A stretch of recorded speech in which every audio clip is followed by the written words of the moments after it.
Hey guys, what's up? My name's Alicia if you're new here. I hope that you will stick around and subscribe. In today's video, it is actually January 2nd whenever I'm filming this, and I was just, thinking about my collection and it just seems a little bit overwhelming. And so I know I had mentioned that I wanted to do a low buy in 2023. And I definitely do. I'm gonna go ahead and unsubscribe to BoxyCharm and Ipsy. I subscribed back to BoxyCharm like last month or the month before, like so I could get the December box, and I used it for gifts for some people. I do want to do a low buy. I think that a no buy is not really reasonable, especially given how much I purchased last year. I know I wouldn't be successful in that. So basically my goal is just going to be to only pick something up if I cannot justify skipping it. So like if I don't have colors that are similar, or it's just a collection that resonates so deeply with me that like the collector in me has to have it. So that's the plan. And I thought a way to help me be successful with this plan would be to have like some kind of project going on that had me pulling and using palettes and things like that that I currently own. One of the things that I purchase more than anything is eyeshadow palettes. So currently what I have picked out is just eyeshadow palettes, but that's not to say that in the future I won't pull in like blushes or bronzers or other things like that, like color products, I would say. Now, I did get this idea from Chic Geek that I watch here on YouTube. I really enjoy her channel content. I will have her channel linked down below if you're not familiar with her, but I don't know if she did hers like specifically because she was trying to do a low buy. That is really the purpose of why I'm doing this. But if I find products in this project that I just don't think I will get a lot of use out of and that someone else could get better use out of, then I probably will declutter those from my collection. But anyway, what is this project that I keep talking about? So basically I picked 10 eyeshadow palettes, and in her project she was trying to do 10 uses and she counted any use like just going into a palette for one color. For me, I want to do 5 uses. I think that that would be more reasonable and would have me going through my collection more frequently. So that is what I plan to do. Let's go ahead and finally get to the palettes that I chose. First off, I want to say that I picked some of these because I own them and I haven't used them yet. And some of these I just love and I want to use more. So I'm really just trying to enjoy my collection, basically is what I'm saying. So first off, I have the NARS Narcissist palette. This was hugely popular and for good reason. This is such a beautiful palette. These are so annoying to open though, oh my god. But here is the color story there. I love NARS eyeshadows. I think they are really underrated. And this one, I love this color story. This color story is right up my alley. I love this like greenish champagne color. Love this like rose gold, like berry type of a shade. Love this like pink champagne type of a color. This is a good one. Another palette that I picked because I love is the Persona Identity palette.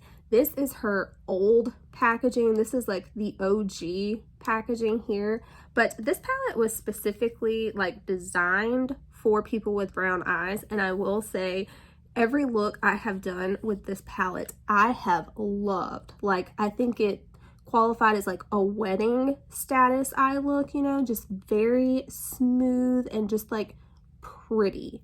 But anyway, this is the color story here. As you can see, this is very like everyday shades. There's nothing that's like poppy or anything like that. This is a very, very wearable eyeshadow palette, and you've got so many just staple mattes in here. I think that this pairs perfectly with any other palette, and that is kind of why I picked this one, because I also have a palette just of pops that I wanted to pair with other palettes in this project. So this is the Urban Decay Party Favor palette, And basically it is just a palette full of shimmery, poppy, just like kind of shifty type shades. And I thought that this would just pair perfectly with mattes from another palette. Next up is one that I have not used yet. I have owned this in my collection for a little while now, and I have not ever used it. So this is the Nabla Platinum palette, and basically it is just a smoky eye palette. You can do a brown, gray, or gold smoky eye, and I think that this is absolutely beautiful, and I cannot wait to dip into it. The Nabla formula, again, it's one of those underrated brands. All right, one that I love, this is the She's in Parties palette from Milk Cosmetics. I have not used this palette very much though, which is why I chose to include it in this project. I want to use this one more. And for the winter time, I think these berries and purples is just absolutely beautiful, and I cannot wait to do some looks with this. I will also, like whenever I'm doing my recap, like rolling palettes out and rolling some in, when I do checkups throughout the year, I will try to include pictures up in the corner of looks that I've done with these palettes. Okay, one that I just got recently, like I just put a tutorial up on my channel with this palette, is from Pat McGrath, and that is the Bronze Seduction palette. I love this. I think there are a ton of just everyday shades in here. You do have some special shades as well, but yeah, this is just a fantastic palette, and I cannot wait to do more looks with this one. Another palette that is absolutely beautiful and I have got not nearly enough use out of is from ABH, and that is in collaboration with Carly Bible. I actually kind of like this packaging. I think when I first reviewed it, I didn't really like it, and I don't know why, but I think it's so pretty. You open this up and it has just got some absolutely beautiful shades in here. It's got some like shifty type shades in here as well. It's got Libra in here, which I am a Libra through and through, and yeah, I thought that this one would be a fun one. You're going to realize a lot of these have purple in them. I don't know why, I was just feeling purple. All right, next up is one from Too Faced. This is the Pumpkin Spice palette. This was a holiday release, so I feel like I just don't get that much use out of it throughout the year, and I did not pull this out this fall.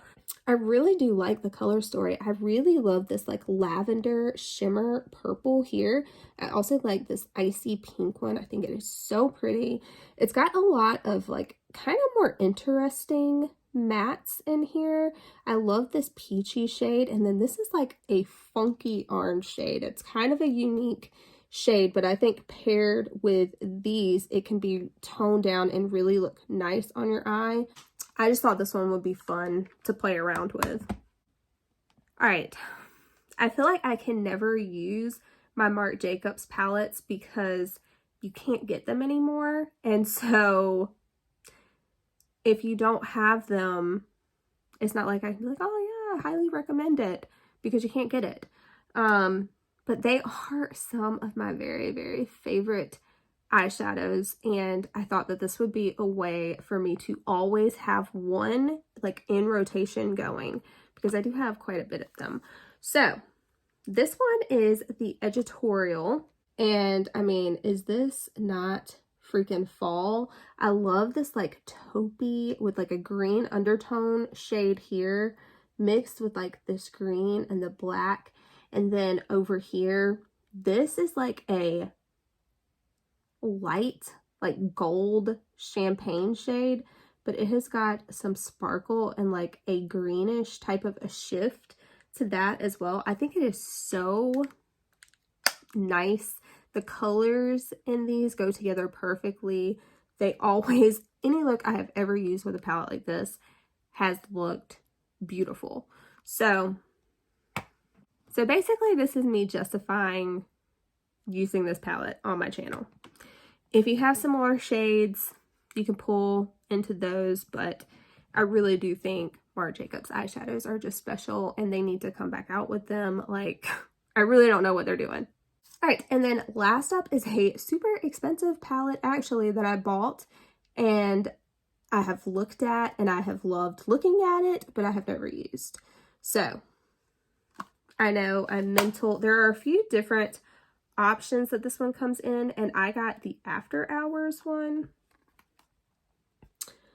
But this is the color story here. You've got a bunch of everyday, just wearable shades, right?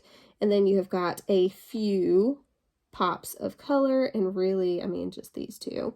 But I feel like those are muted colors. This is a very wearable palette. There are a bunch of really eye-catching shimmers in here, and I cannot wait to see how these perform. I have never used Stila eyeshadows, I don't think.